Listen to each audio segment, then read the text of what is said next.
What's up, QuakeCon? Welcome to the Fallout 76 panel. You guys excited? I see some really cool cosplayers over there. Welcome. Yeah. All right, ready to get started?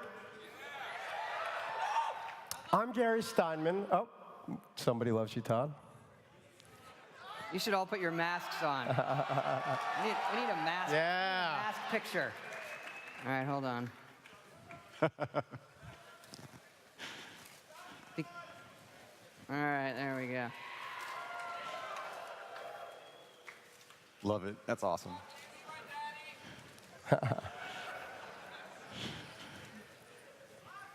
So I'm Gary Steinman, and for the next hour, I'll be chatting with a team from Bethesda Game Studios, picking your brains about Fallout 76, getting the answers to lots of questions we gathered from a lot of you guys in the community, the tough questions that they've been dying to hear answers for. But before we jump in, I'd love to play the official trailer for Fallout 76, the one we debuted at E3 2 months ago, because honestly, I could watch that trailer again and again and again. So why don't we all watch it together, again, right now.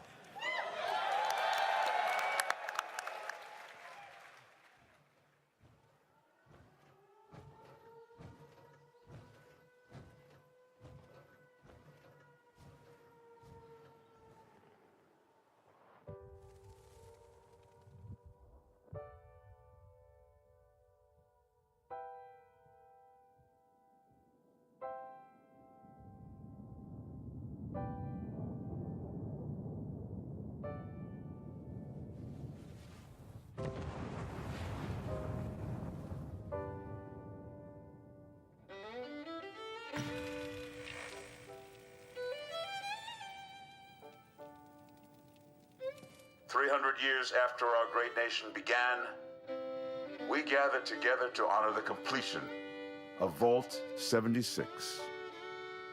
This sprawling underground shelter may have been engineered by Vault Tech, but it was built by you. So that if the bombs do come, our way of life will endure. Almost heaven, West Virginia, Blue Ridge Mountains, Shenandoah River. Life is all there, older than the trees, younger than the mountains, blowing like the breeze. Country roads, take me home to the place I belong. West Virginia, Mountain Mama, take me home. Country roads, take me home. For when the fighting is stopped and the fallout has settled, you must rebuild. Not just walls, not just buildings, but hearts and minds, and ultimately, America itself.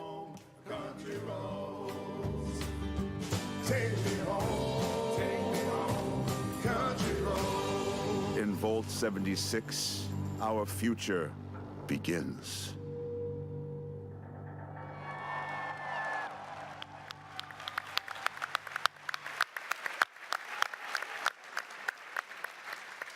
It still doesn't get old. No, it doesn't. I mean, Everyone started clapping. Seriously, I got goosebumps. Yeah. It's like a was religious awesome. experience, like a communal experience, hearing people, watching some of you sing along to the song. It's amazing. Yeah. Stuck in our heads forever. So let's get started. I'd like to introduce the team here, starting with Development Director Chris Meyer, who also happens to be a local or extended local. You're right down the road in Austin. Austin, Texas. I've been there since '95, so it's a great city, Austin. Project leader Jeff Gardner.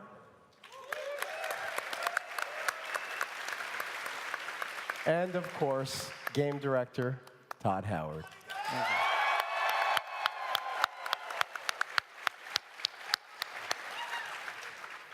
So, And Gary. and well, I introduced myself. Well, I'm Gary. Gary.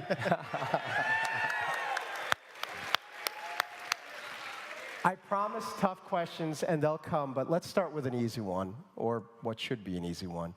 Todd, what exactly is Fallout 76? That's a good question. I mean, the short answer is, I think people know, Fallout 76 is an open-world RPG set in the Fallout universe that has a lot of systemic and survival qualities. And the big difference with other games or games that we've done, are that every character you see is a real human that is playing the game, and that creates some really exciting scenarios that we never can anticipate. You used the word systemic, and we've got Chris here, who worked on one of the granddaddies of all systemic online games, Ultima Online. And now you're working on Fallout 76. Tell us about your journey to work on this game, but also your excitement, your experience, and what you're bringing to Fallout 76 in terms of that kind of systemic online game. But Ultima Online is the reason I'm in the industry. It was the first game I worked on and how I cut my teeth working on sandbox games with lots and lots of players. So it is a dream come true to sort of bring that experience to the Fallout universe, which is a beloved franchise for me personally. And what do you do? So, Jeff, what do you do hour to hour, minute to minute in the game? I mean, people know what a Fallout game is and what you do in a Fallout game. Is it similar here? Do you have quests? Do you have activities? What goes on? You have quests, tons of systemic activities. I mean, it's very similar to the Fallout you know and love. The major difference is obviously, as you've heard, it's online. And there's a lot of tension created with other characters. Are they friendly? Are they foes? We really dug into the survival elements and the crafting elements of the game, the workshop and camp elements. So we really hope it's really like a place that once you're in it, you're sucked in for hours. We find at work, like, we're just sucked, hours go by, and we're like, oh my God, I got work to do. And we're still playing the game. So it's wonderful. Yeah, it's great. And I think and people who come to the office and play it, at first they're like, this is the Fallout I know and love. So I think like 80% of it probably is the Fallout everyone is used to, and the other 20% is really different. And it's at times a little hard to explain, this is the flow and how it feels, because at one point it's comfortable, on the other side it's all new. Which brings me to another variation on that question. Is this the right game for Fallout fans? Well, I think so, but I don't really know. There are so many types of Fallout fans, right? You see everybody here, and there's so many things in our games, and some people love just the exploration, the character building, the stories, the combat, crafting, and so it has all of those things. Obviously, the thing it doesn't have are NPCs that are going to be specific characters that tell you a story that we've written. We love those things. We understand a lot of our fans love those things.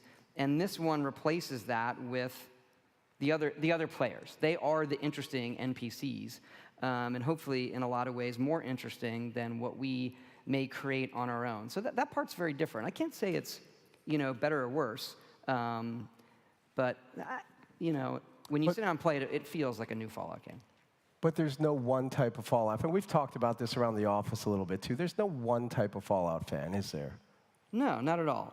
And if you look at the old games, you're coming from an isometric, more turn-based type thing to what today is it has more adventure elements in terms of exploring a world and what that means to feel like living in that world. And that's something that still is very important to us at the studio in terms of, for the time you're in it, it has to feel real, despite it being a video game and stuff like. Sure. And that's what sucks you in when we play it. It's reached the point in the office where really we don't want to stop playing it. It has a very slow burn, but you feel like I am this person in this world, and learning how to survive and learning how to conquer it.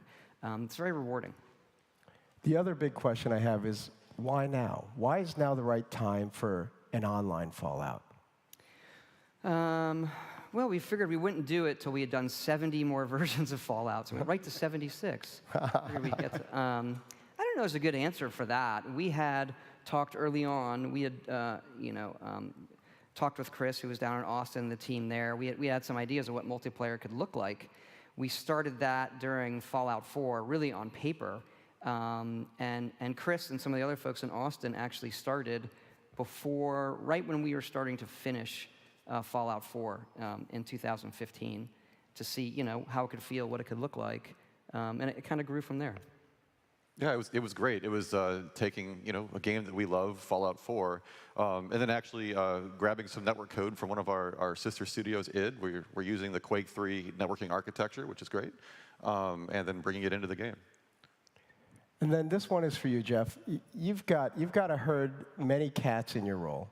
And now you've got these cats that are not just in Maryland, and not just in Montreal, and not just in Austin, but yesterday we announced that we have BGS Dallas as part of the family. So you've got a team spread across North America. Yeah. Great group.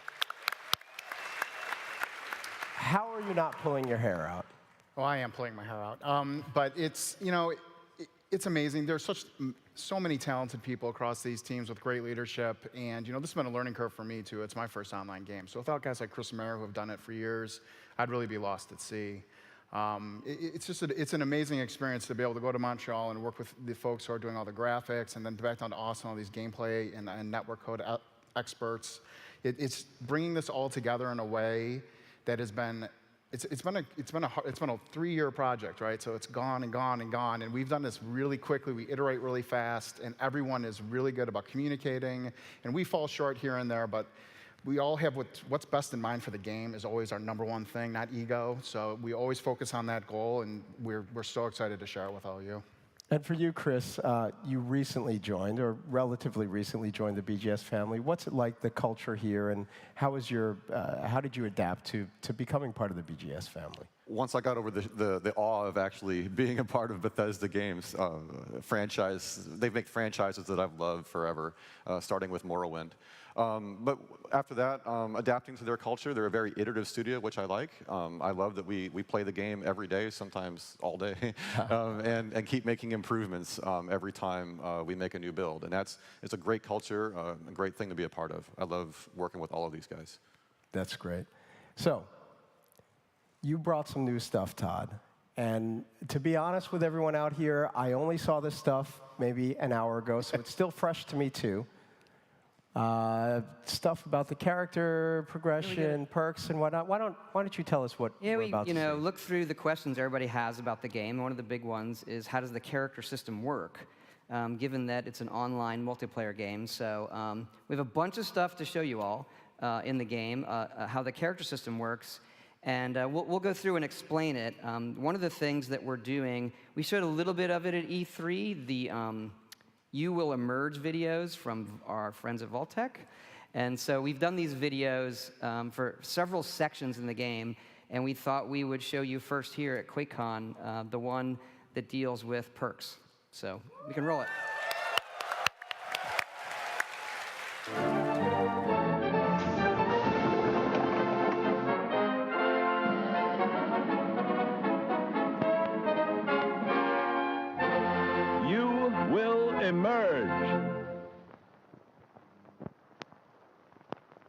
Today's episode, Being a Better You.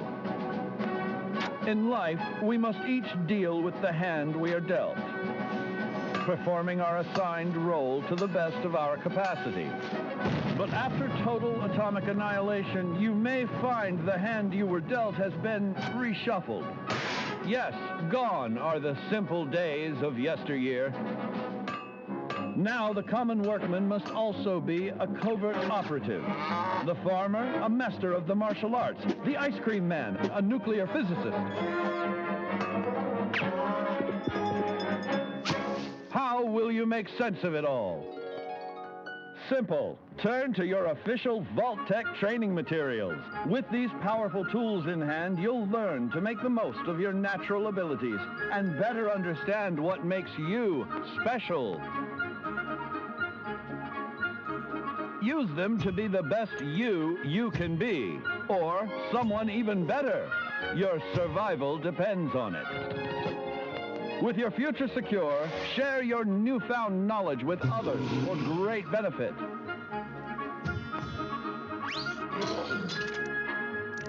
But remember, there's power in diversity.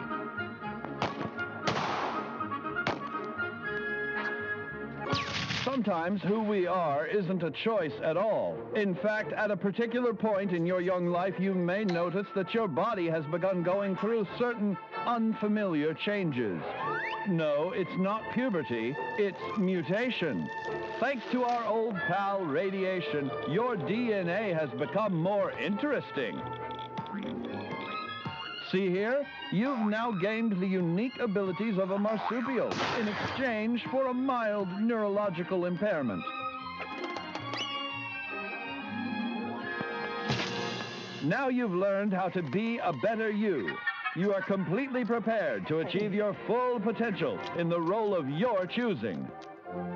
As a hand-picked resident of Vault 76, it is your duty to carefully review your Vault-Tec-provided films yearly to fully prepare for the day when you will emerge.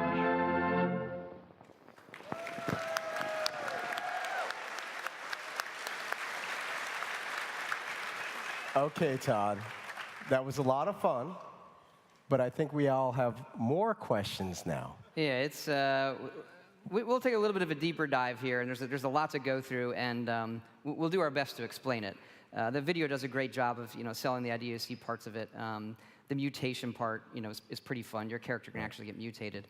But the perk system and how you develop your character, we've done a lot of interesting things there. But let's just jump right in and show you a little bit of the character creation when you first start. You wake up in the vault, it's Reclamation Day. We have a full, customize your character like we've had before. It's even better now. And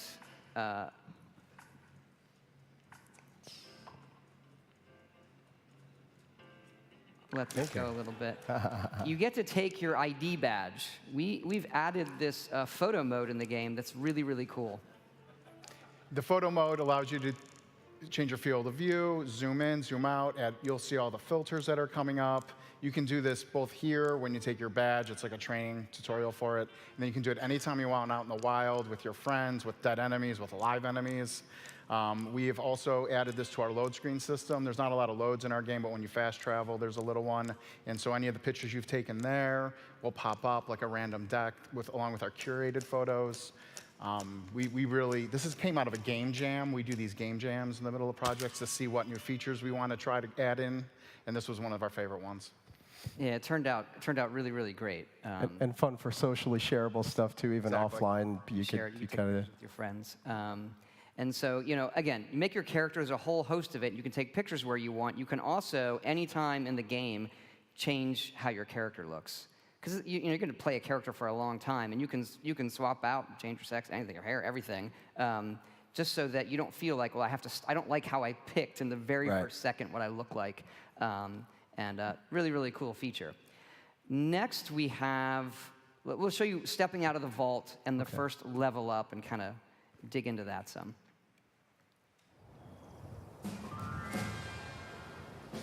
So if you hit level 2, when you step out, you kind of complete the initial vault thing.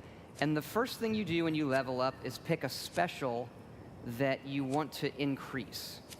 If you played previous Fallouts, we have all the 7 specials. And after you pick the one you want to increase, you then pick a perk in that special. So here we're choosing Gladiator, which is a melee perk. And then that is a card. As you can see, the perk system, the perks are cards. And then you equip those, and every special is a pool of points for the cards you want to equip.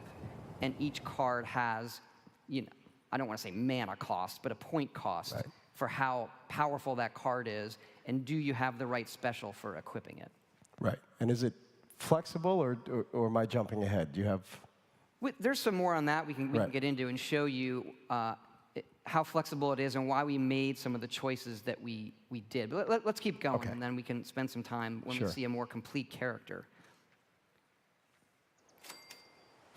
Okay, this is a level up to level 4. So we picked some more cards, but we wanted to show you how the cards themselves rank up. Okay. So you can pick that card again. So by picking Gladiator again, you can then combine that card with the other one to create a more powerful version but it costs more points. So Right. sometimes you may decide, well, I only want the 1-point version equipped for my character build versus the more powerful 2-point version because I'm using my strength stats in some other way. Yeah, so I think that probably makes sense, yes. I hope. But there's more than 4 levels in the game. Yes. The levels keep going up and up and up. We don't want to Right. make a game where you have to stop leveling. But we had to make some very interesting decisions of what that means for a multiplayer game for balance. So let's run the next one where we see it's a much higher level character. Right. I think it's in the 40s. So here we are, and you'll see a character that's much further along, picking charisma. We can talk about charisma, is interesting. Yeah. Here's a perk that lets mutations act better with groups.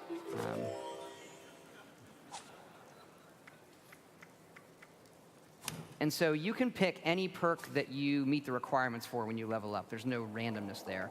And here's what it looks like with a character that's further along.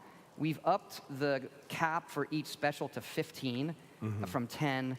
That allows better balance for which cards you're equipping. And the cards right now go from 1 point up to 5 points in power. And then as you level up, more cards become available. I've got a bunch of questions about that, but I want want on there and no? chat a little bit. Keep going. Okay. But I wanted to ask about charisma. Should I ask that later? About We can talk about that now. Yeah. yeah, Chris. How does charisma work in an online game? If we're not talking about NPCs that you can influence, what does charisma do for you? That was a very interesting discussion amongst the team to try to figure out what do we do with charisma. But it made sense in a multiplayer game that a player that invests points in charisma and collects those cards, they can share those cards with their teammates. So we've developed a system where that player that invests can become the person that makes your entire team more powerful by sharing those cards. We did throw a few cards in there for the single player. I think we have one as Lone Wolf, as I recall. Lone Wanderer. Oh, Lone Wanderer, right. So if you can still pick some charisma cards if you're more of a solo kind of player, but the person that plays in groups all the time will probably invest more there. Cool. Yeah. And you probably saw before, again, when you level up, you get, these are the cards that come into the sets you can pick from when you're level 4 or 5, whatever. Right. We also experimented with, well, how do we add some more fun to it and give you more choices? And so we have added, because they're cards, perk card packs. And every few levels, initially every 2 levels, you get a perk card pack, and that has 4 random cards. Again, you could have picked these, but it gives you some more interesting choice that you might not have picked to give you some flexibility in your character. And then later on, you get them every 5. But let's look at a perk card pack opening, because they're a ton of fun.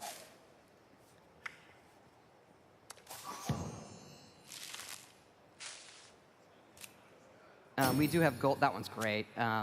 We have gold cards that animate. Of course, you get a joke and a stick of gum. Nice. And the gum, actually, for fun, is a very slight. It reduces your hunger for a while if you chew the gum. Nice. And so they're a ton of fun. When you hit that level and you're like, oh, it's level 6. All right, I get a pack. You get to pick your regular perk and then also see like, okay, I got these other ones. Is there something I want to swap out? And that's something good to talk about is the swapping Right. Of the perks. Right, because you mentioned that the packs help you discover something you might not have known you wanted, but how flexible is the system, Jeff? Sorry, Gary. Go ahead. You can swap out perks anytime.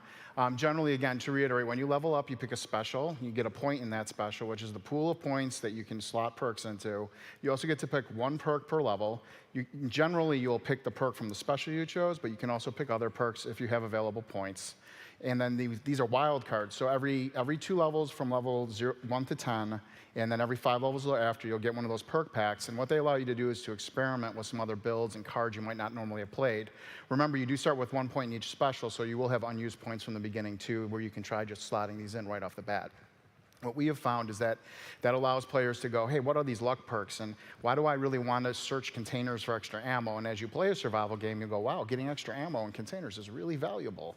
And those, remember, you can also share those perks. So if you have perks to share ammo and you share that on your team, every member of the team can then find more ammo in containers. And these all rank up. So eventually you're getting like huge bonuses in the amount of ammo or food you're finding, or your carry weight's a big deal in this game. A lot of lot of interesting back and forth with developers on how much you can carry or not. And you see those cards at first, you're like, well, that's not as cool as being able to do plus 20% damage with my pistol. But in a survival game, being able to carry more means you'll be able to carry more pistols. So there's a lot of ways that interplay, and there are so many cards in here, hundreds, and you're able to really do these cool builds and swap things in and out. And then I'm on a team. I have a great perk for this team that you might not want to carry. Lone Wanderer is a perfect example of that. Lone Wanderer, as soon as I play that when I'm playing solo all the time, because it gives me a bonus to my experience and damage. And as soon as I get on a team, I turn that off because I'm on a team now, it doesn't work, and I'll equip a different card that I can share with my team.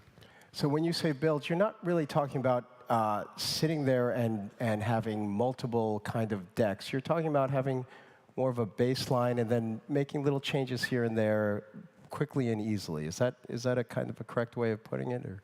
Yeah, your character, you're still progressing the way you would expect in an RPG, and it's kind of growing and growing and growing. So it's kind of what Jeff was saying. You're swapping out a thing here or there. The perk packs can also sometimes give you a perk that is, we intentionally do this, you might get one or two that from a pack of cards that is a higher level than you are. So it's like a few levels in shooting distance.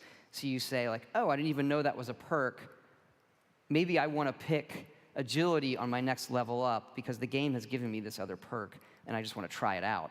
The other thing is, this is the multiplayer part of it, that when you hit level 50, you don't get to pick any, you don't get to give out a special point anymore.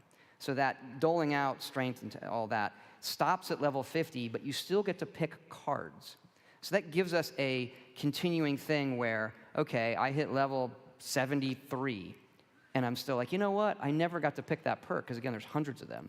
I'll go pick that one. I want to try it out. So you're not, but we're still capping the power curve ramp that in our other games, like a Skyrim or a Fallout 4, just like your character keeps getting more and more and more and more powerful, and we knew we couldn't really have that in this one.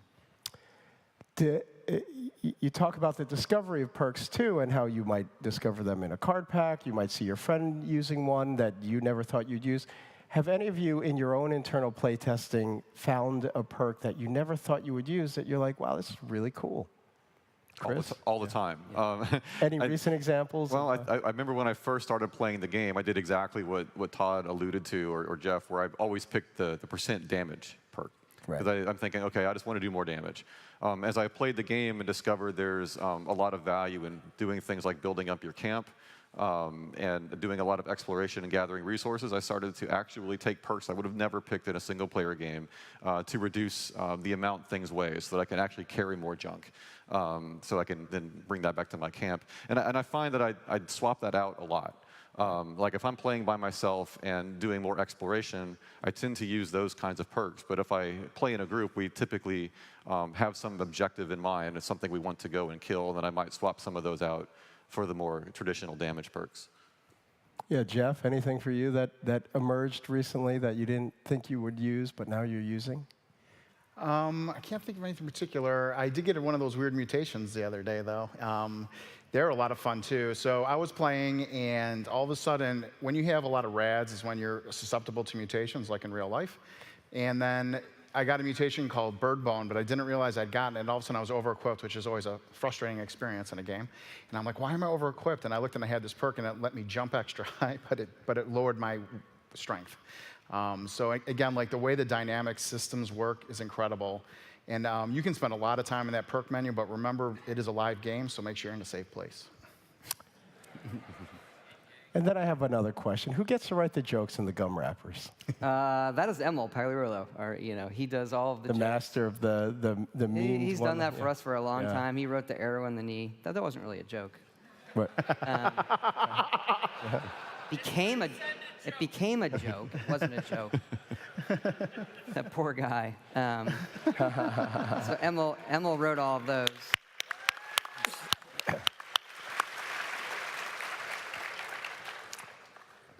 So let's switch gears. I want to get to some of the questions that we've gathered up from the community. I'm going to call this the thunder round. Usually we do a lightning round, but we've got a half hour here. We're going to take our time. We're going to thunder through some really tough questions that we gathered up from the community. Let's start with the big one, the beta. Mm-hmm. Now, you guys want to play, am I right? Why can't you let them play any sooner, Todd?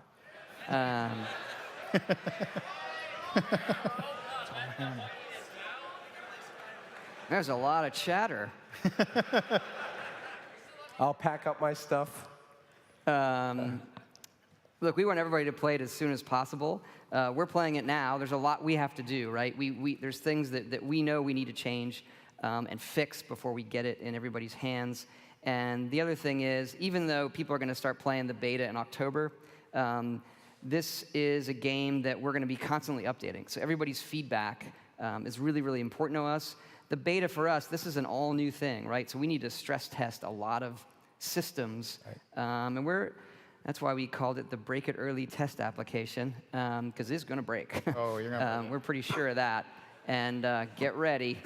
And so it's really, we need to make sure we're ready for everybody comes in, it all crashes the first moment.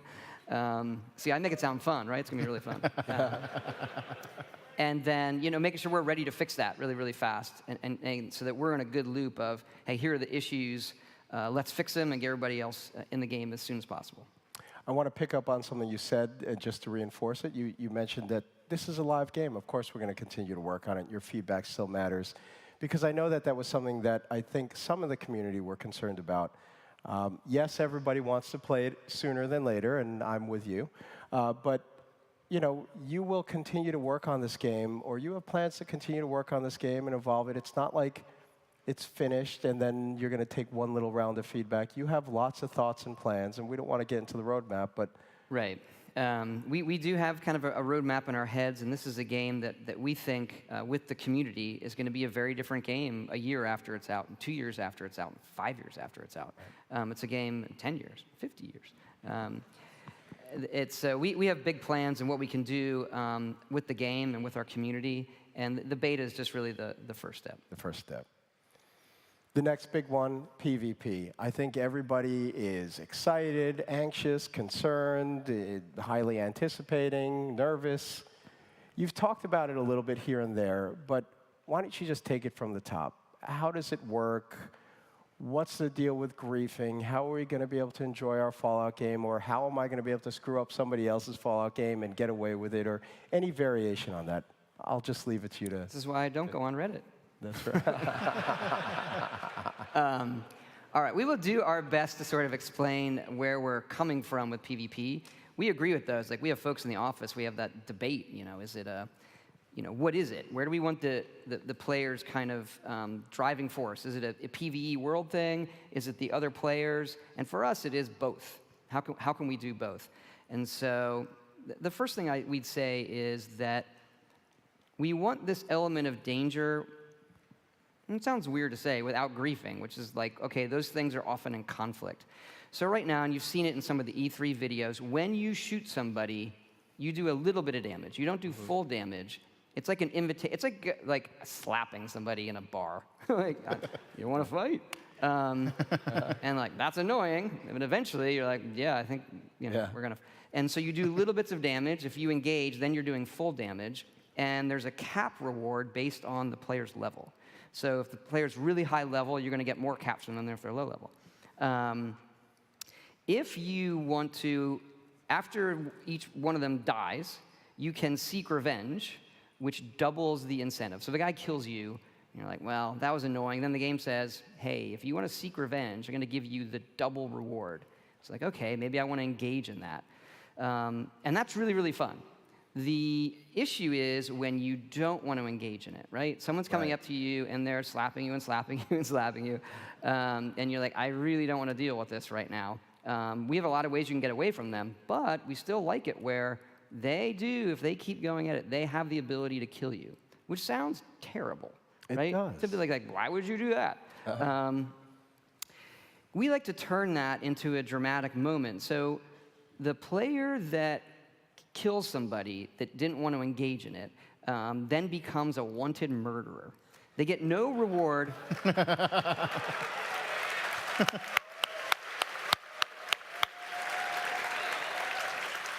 That's like the first applause of the panel. Yeah. Murder! So there is no reward. You get no caps. You get no XP. You get nothing for becoming a wanted murderer, except for the kind of social incentives people have online to be assholes. Right. Which evidently there's quite a few. So what do we do with that? We turn the assholes into interesting content. So they appear on your map as a red star. Everybody sees them, and they have a bounty on their head that and that bounty comes out of their own caps. Oh. And they can't see the other players. So on the map. And we did this. We had this idea. Like, let's turn it. Like let's make them interesting content. And it is when this happens, when anybody murders somebody while we're playing in the office, everyone sees on the map, and it is like it's awesome. Like, yeah, that's one of my favorite stories there. So the other day we had a big internal test, and we had played for hours. And towards the end of the test, I had leveled up. I had actually started early, and so I was higher level than a lot of the other people. And I saw that red star, and I was almost about to log off, and I was like, oh, now I'm going to get somebody. So I had built a sniper rifle, right? I found a hunting rifle on a super mutant, and I built a little scope, and I extended the barrel, and I was like, I finally get to use this. So I fast traveled near them. Now on the map, remember, you see where they are. It's not super up. It's a little relative, so it's not super pinpointy, but you'll know generally where they are. So I'm sneaking, because when you sneak in our game, your appearance on the map disappears, no matter what state you're in, except for wanted. So my pip doesn't appear, and I'm sneaking, and I see him in the building, and I see him moving around, and he comes wandering out, and I took his head off with my sniper rifle. And he drops down. I go running up. I loot his junk. I danced, took a picture over his corpse, and logged off.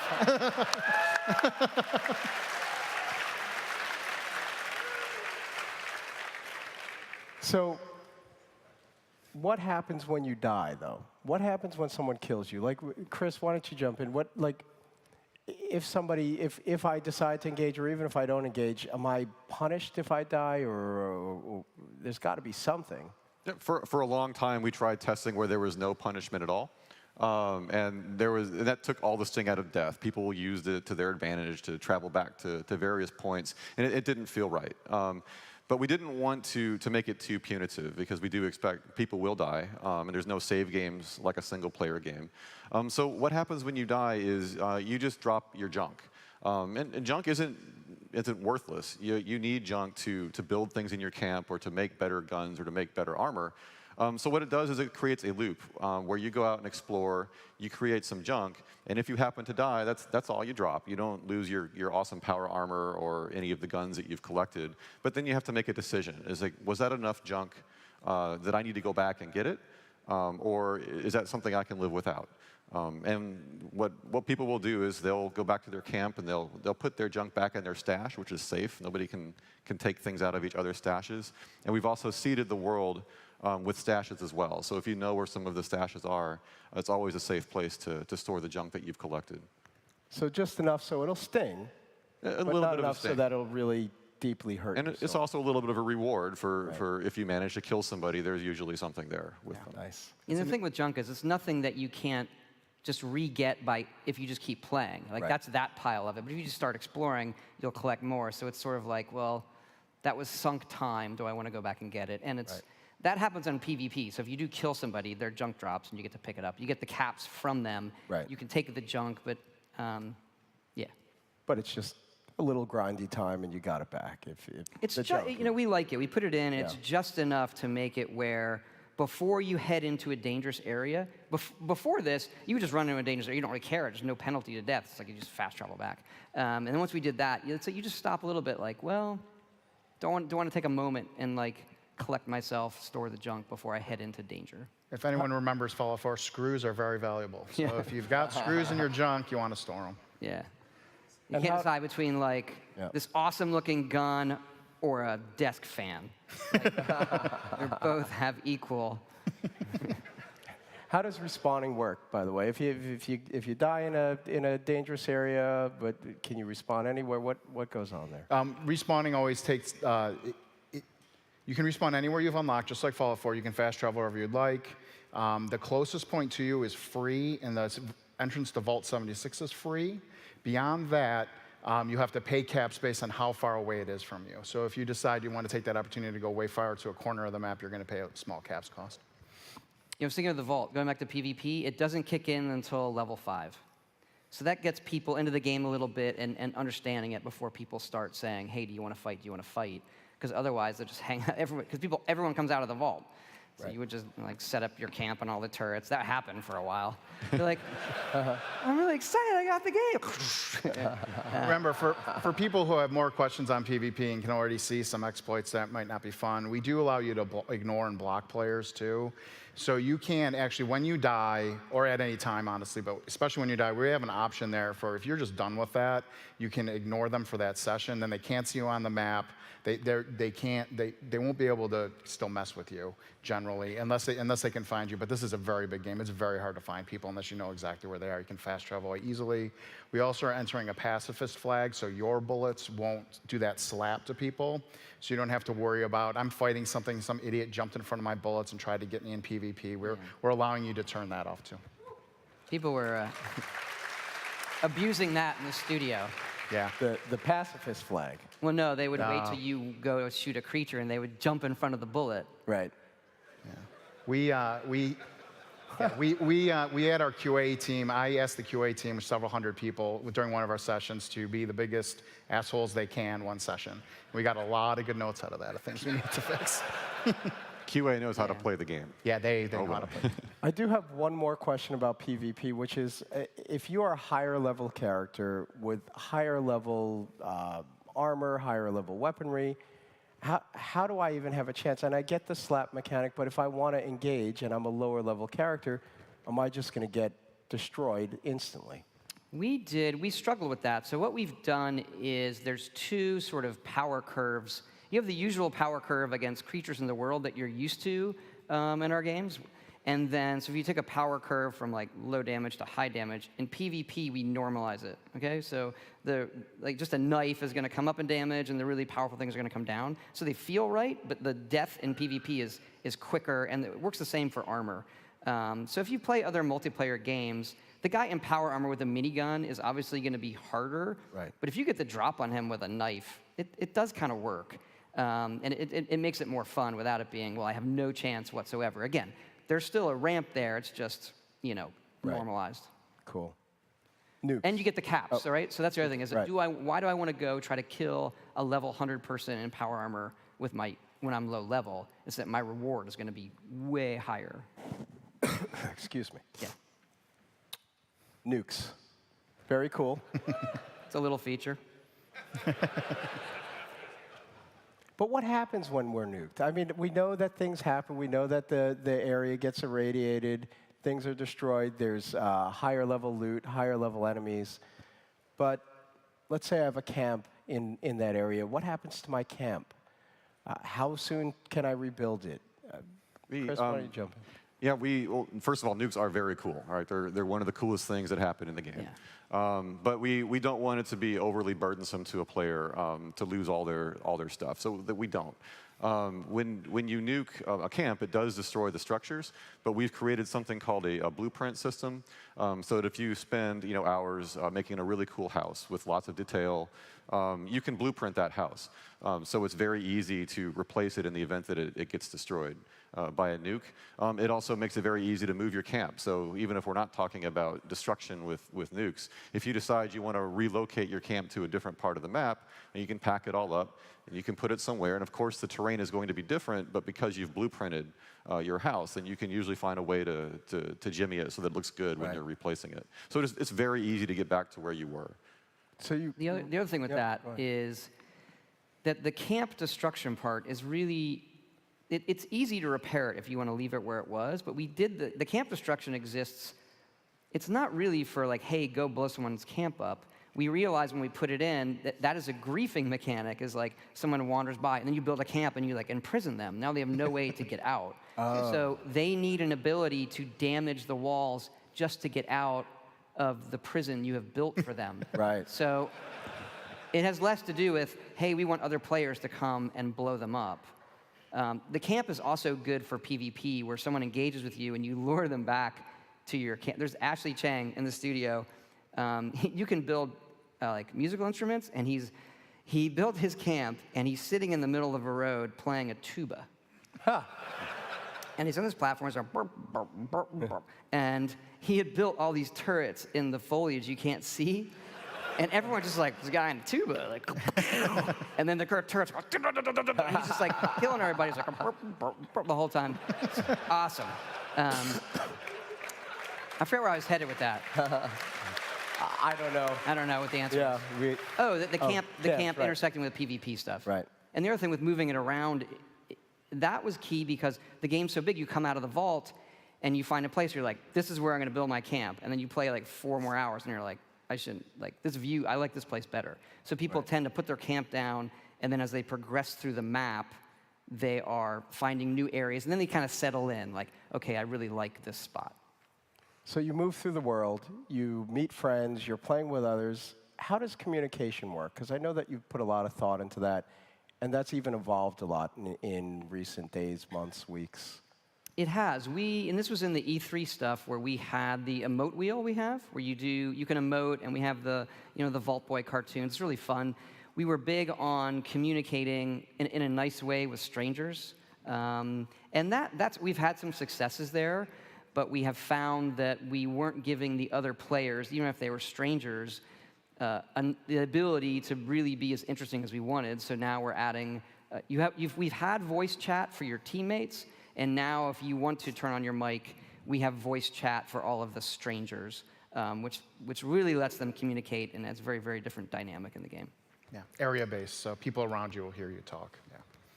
And you can mute that, too. Any interesting chatter around the office in your own play tests? Any what? In your own play tests, any interesting There's always chatter? interesting chatter, and there's always cool photos that people are putting up from photo mode. I mean, it's a really fun game to play with people. I remember it was just a few weeks ago, I got to a point that was really hard, so I waited till lunchtime and then gathered a bunch of people. It's like, hey, you need to come help me with this part. So get a bunch of people logged in at lunch, and then we go and kill the super mutants. Cool. Let's talk about VATS. How exactly does VATS work? If it's an online game, it's more of a real-time, everything's happening in real time. How does VATS work? It's real time. We now, initially, you can't target body parts. That's a perk. Okay. Because it's real time, like getting all the parts at first is kind of hard. So we did it where you get the whole body, you get the percentage based on your perception, and it's incredibly, incredibly useful. And so we did that, and it plays really, really well. So we're happy with it. Yeah, it's not just useful to target and hit enemies, it's also to find them. Yeah. So you use that a lot to try to, I heard something shoot at me, where is it? Because obviously the game in certain areas is much more lush than our previous games, so things are very hidey. You don't know quite where they are. I mean, the thing I personally love about VATS, I'm not the most skilled twitchy player, so it allowed me to become a much better player in a game like Fallout. I mean, is that something, so for those who want to engage in combat, does it still help them in the same way? It does. Because it's based on your perception, and perception starts at 1 now, Right. It's not as useful out of the gate. But then the point is, if you invest, I'm a perception character, those percentages do cross a line where, oh my gosh, I'm definitely more accurate using this than I am just doing it on my own. And we try to strike a good balance there. An easy question. I think we might have even mentioned it in the past, but who's doing the music for Fallout 76? Enon Zur, who's done the music for our other games. He's amazing. The soundtrack is spectacular. Yeah.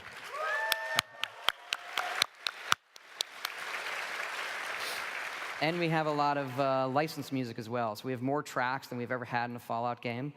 So there are radio stations you can listen to. Something we've loved in the series, and it's always fun to go through and say, like, okay, what are the classic tracks we want to have? And then there is an unbelievable amount of just bizarre old 40s music.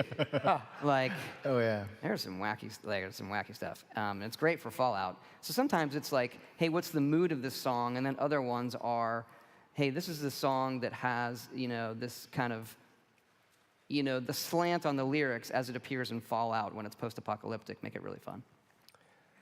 We know Fallout 76 is an online game. This question has come up a lot. on places like Reddit. What about private servers? That is definitely something that we are doing. We're committed to it. Modding for us, it's not just having a private server, it's being able to mod it. So mods for us have really been, once our games come out, that's what our hardcore players play. And they're still playing, Skyrim and Fallout 4, two of the still most popular games in the world, and a lot of people are playing mods.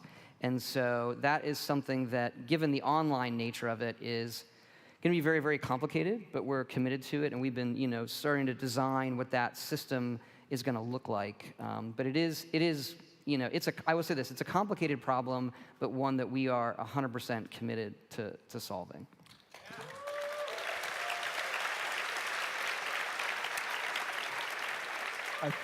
I think that wraps us up. I think we got through the questions we had.